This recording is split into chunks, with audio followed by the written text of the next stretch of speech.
नमस्कार मित्रों, आज हम लोग इस लॉकडाउन में ऑनलाइन क्लास जो शुरू हुई है राष्ट्रीय इंटर कॉलेज फतेहपुर बागपुर गोंडा की तरफ से, उसमें कक्षा 12 के छात्र एवं छात्राओं के लिए रसायन विज्ञान का जो पहला अध्याय है ठोस अवस्था, उसे हम लोग शुरू करेंगे और उस पर चर्चा करेंगे।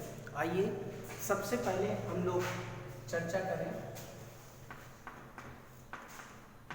ठोस अवस्था।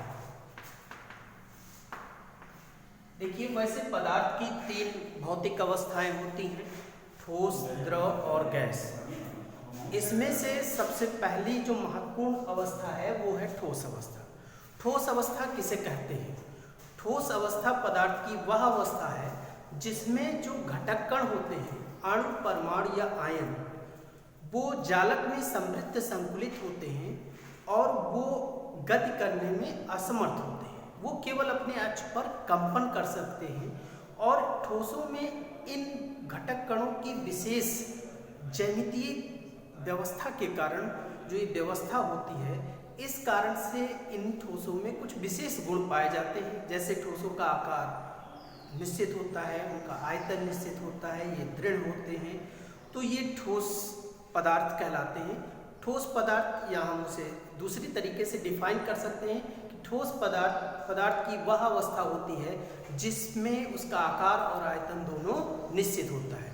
घटक कणों की व्यवस्था के आधार पर हम पुनः ठोसों को 2 वर्गों में बांट सकते हैं, क्रिस्टलीय ठोस और अक्रिस्टलीय ठोस। पहला हमारा है ठोस का वर्गीकरण। ठोस को हम 2 वर्गों में बांट सकते हैं। सबसे पहला हमारा है क्रिस्टलीय ठोस और दूसरा है अक्रिस्टलीय ठोस।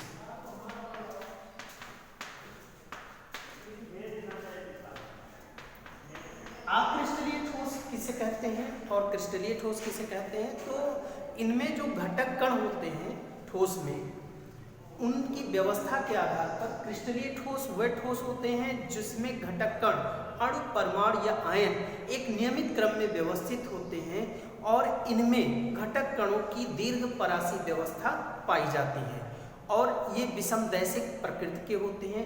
अर्थात विषमदैशिकता किसे कहते हैं? जिसमें क्या होता है कि जो कुछ विशेष भौतिक गुण होते हैं, जैसे विद्युत चालकता हुआ, उष्मा चालकता हुआ और आपका अपवर्तनांक हुआ, उनका मान विभिन्न दिशाओं में भिन्न भिन्न होता है। इस प्रकृति को हम विषमदैशिक प्रकृति कहते हैं। तो क्रिस्टलीय ठोस जो होते हैं वो विषमदैशिक प्रकृति के होते हैं और उनमें दीर्घपरासी व्यवस्था पाई जाती है। अर्थात जो घटक कणों की विशेष प्रकार की जो इकाइयाँ होती हैं, उनकी लगातार उनकी पुनरावृत्ति काफ़ी दूर तक पाई जाती है। तो इस प्रकार की व्यवस्था को हम दीर्घपरासी व्यवस्था कहते हैं। जैसे आपका NaCl हुआ, Na2SO4 हुआ, शक्कर हुआ, तांबा हुआ, लोहा हुआ, ये सब क्रिस्टलीय ठोस के एग्जाम्पल हैं।